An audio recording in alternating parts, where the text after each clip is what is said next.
Do you ever find yourself scrolling through social media, seeing images of someone's perfect life and feeling a bit envious? Or trying to keep up with what the people next door are doing? Most of us can lapse into a little comparison from time to time, but unless you handle it thoughtfully, it can do a lot of harm to your mental health and well-being. But fear not, there are plenty of practical strategies to help you stop comparing yourself to others and to start feeling more secure in your identity. And today I'm sharing 5 ways to stop comparing yourself to others. So let's talk.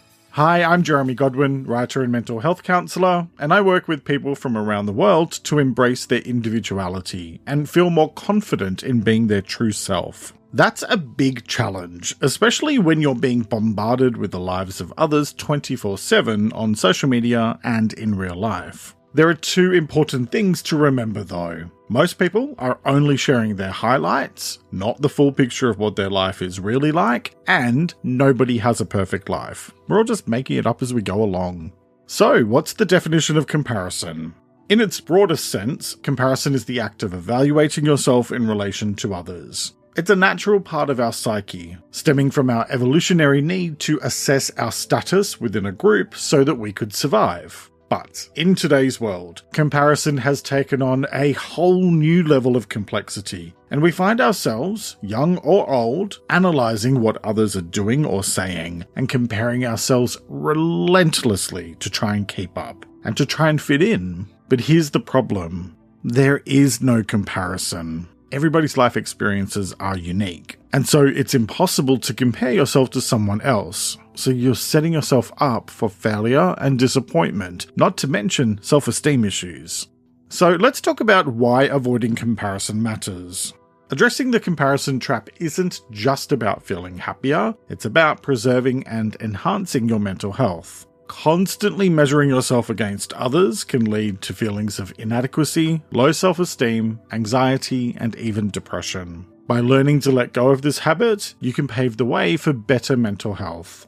I had to learn how to stop comparing myself to others a long time ago because it just made me a bit crazy. Spending so much time and energy worrying about whether or not I was fitting in left me constantly stressed and unhappy. Now I make choices based on my values and what feels right to me. Even with the videos and podcasts I create, I don't consume any content by other creators in my niche because I want to avoid falling into a comparison trap.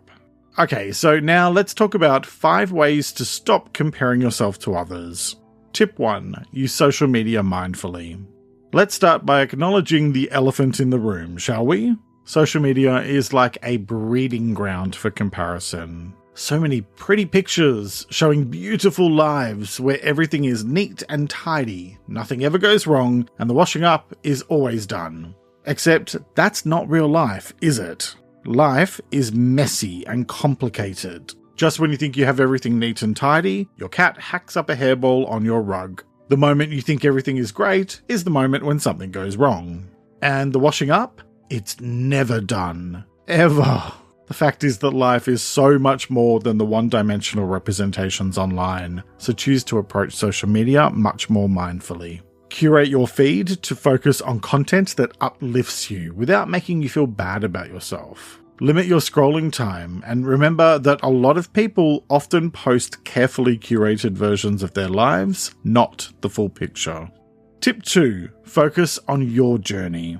Do you know what's great about being unique? Your journey is yours, and yours alone. Instead of comparing your progress to others, concentrate on your own growth. Set personal goals for yourself and milestones to measure your success against, and celebrate your achievements, no matter how small. It's your life, and you get to shape it into something unique and special if you want to. Tip 3. Seek inspiration, not comparison. How you choose to view others is entirely up to you. Instead of viewing successful individuals as competition, use them as sources of inspiration. Understand that their achievements are the result of hard work, setbacks, and determination. Instead of focusing on the outcome they've achieved, look for clues about their journey and how you can apply the lessons they've learned to achieve your own goals in life. This helps you to be a lot more pragmatic and to avoid comparisons. Tip 4, practice gratitude.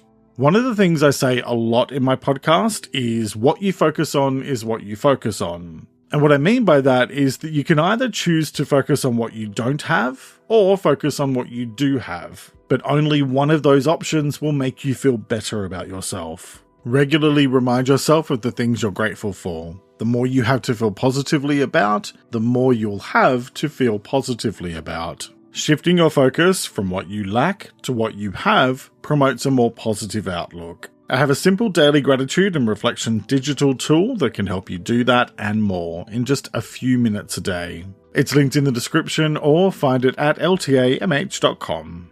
Tip 5. Limit negative self-talk.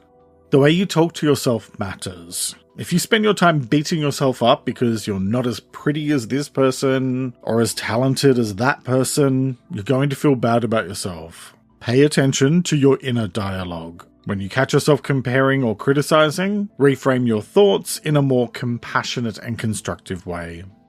Here's the thing. Comparing yourself to others doesn't make things better. In fact, it makes things worse, because you can never and will never be like someone else. You're you, and your path is unique. Your worth is not determined by how you measure up to others. Letting go of comparison not only leads to better mental health, but it also allows your authentic self to shine. So, embrace the power within you to make this shift, and start living life on your terms, with a renewed focus on celebrating your uniqueness. Your mental health will thank you for it. You've got this.